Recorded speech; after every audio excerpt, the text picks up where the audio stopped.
ஆச்சி பாதாம் ட்ரிங்க். ஆச்சி பாதாம் ட்ரிங்க் ஒன்னு வாங்கினா ஒன்னு ஃப்ரீ. அதிமுக பொதுச் செயலாளர் எடப்பாடி பழனிசாமியின் பிறந்த நாளை முன்னிட்டு 25,000 பேருக்கு அன்னதானம் வழங்கப்பட உள்ளதாக அதிமுக முன்னாள் அமைச்சர் ராஜேந்திர பாலாஜி தெரிவித்துள்ளார். வரும் மே 12ஆம் தேதி அதிமுக பொதுச் செயலாளர் எடப்பாடி பழனிசாமியின் 71வது பிறந்தநாள் விழா கொண்டாடப்பட உள்ளது. இந்நிலையில் சிவகாசியில் உள்ள தனியார் ஹோட்டலில் விருதுநகர் மேற்கு மாவட்ட அதிமுக சார்பில் எடப்பாடி பழனிசாமியின் பிறந்தநாள் விழாவை சிறப்பாக கொண்டாடுவது குறித்து ஆலோசனை கூட்டம் நடைபெற்றது.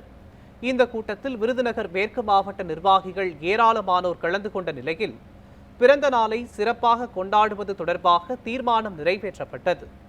இதனைத் தொடர்ந்து செய்தியாளர்களுக்கு பேட்டியளித்த அதிமுக முன்னாள் அமைச்சர் ராஜேந்திர பாலாஜி, வருங்கால முதலமைச்சர் எடப்பாடி பழனிசாமியின் பிறந்த நாளை ஒட்டி வரும் 10ஆம் தேதி 1500 இளைஞர்கள் இரத்த தானம் செய்ய உள்ளதாகவும், 11ஆம் தேதி கோவில்களில் திருத்தேர் இழுக்க உள்ளதாகவும், 12ஆம் தேதி 25,000 பொதுமக்களுக்கு அன்னதானம் வழங்கப்பட உள்ளதாகவும் தெரிவித்தார்.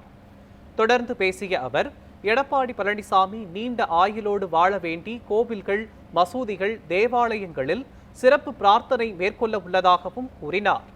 நாளைய தமிழகத்தை ஆள போகின்ற முதல்வர் எங்கள் அண்ணன் எடப்பாடியுடைய 71வது பிறந்த விழாவை முன்னிட்டு வருகின்ற மே மாதம் 12ஆம் தேதி அவருடைய பிறந்தநாள் வருகிறது. அதற்கு விருதுநகர் மாவட்ட மேற்கு மாவட்டத்தின் சார்பாக 10ஆம் தேதி இரத்த தானம், 11ஆம் தேதி தங்கத்தேர், 12ஆம் தேதி அன்னதானம், 3 நிகழ்ச்சிகள் 25,000 பேர்களுக்கு அன்னதானம் வழங்குகிறோம். 1,500 இளைஞர்கள் இரத்த தானம் வழங்குகிறார்கள். அரசு மருத்துவமனை, சிவகாசி அரசு மருத்துவமனை, ராஜபாளையம் அரசு மருத்துவமனை, சில்லித்தூர் அரசு மருத்துவமனை, விருதுநகர் மெடிக்கல் கல்லூரி மருத்துவமனை, சிவகாசியில் பட்டாசு உயிரிழப்பு ரத்தத்திற்காக அரசு மருத்துவமனையினுடைய கஷ்டங்களை போக்குவதற்காக 600க்கும் மேற்பட்ட இளைஞர்கள் சிவகாசியில் மட்டும் கொடுக்கிறோம். மொத்தம் 1,500 இளைஞர்கள் ரத்த தானம் பண்ணுகிறோம். தலைவர் எடப்பாடியுடைய பிறந்தநாள் விழாவை முன்னிட்டு 25,000 ஏழைகளுக்கு பொங்கல் மற்றும் அன்னதானம் வழங்குகிறோம்.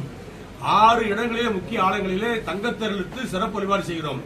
மற்ற எல்லா இடங்களில் உள்ள பிரசித்தி பெற்ற தேவாலயங்கள், ஆலயங்கள், பள்ளிவாசல்களில் அவரவர் மத வழிபாட்டுப்படி பிரார்த்தனை செய்து எடப்பாடி நீடோடி வாழ வேண்டும், தமிழகத்தை ஆள வேண்டும் என்று சிறப்பு பிரார்த்தனை செய்கிறோம்.